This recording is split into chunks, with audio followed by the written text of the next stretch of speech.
Assalamualaikum warahmatullahi wabarakatuh. Perkenalkan, nama saya Alvina Nur, kelas Ilmu Lingkungan A Stambuk M1B1190013. Saya akan memaparkan materi tentang sanitasi air bersih. Air adalah bagian dari kehidupan di permukaan bumi. Pengertian sanitasi yaitu usaha kesehatan masyarakat yang menitik beratkan pada pengawasan terhadap berbagai faktor lingkungan yang mempengaruhi derajat kesehatan masyarakat.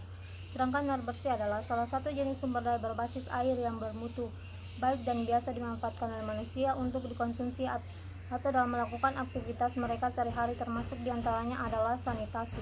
Kebutuhan rata-rata air yang diperlukan untuk minum dalam sehari yaitu Wolf menyatakan bahwa manusia memerlukan air sebanyak 2.200 gram setiap harinya, yang sebenarnya ini merupakan 3,1% dari berat badan kita.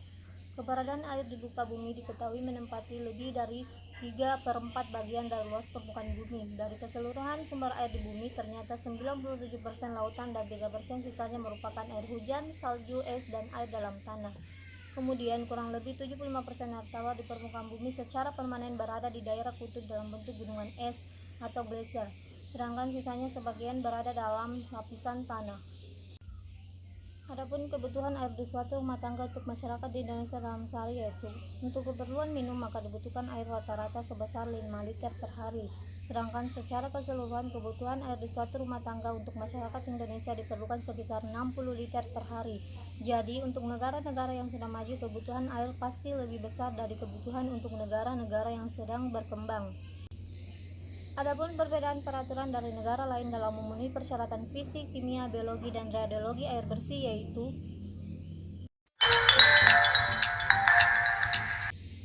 di negara maju standar lebih ditekankan pada standar kimia, sedangkan di negara berkembang termasuk Indonesia lebih ditekankan pada standar biologis.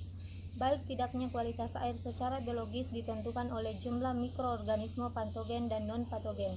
Adapun penyakit yang ditularkan melalui air dapat dibagi menjadi 4 bagian yaitu sebagai berikut.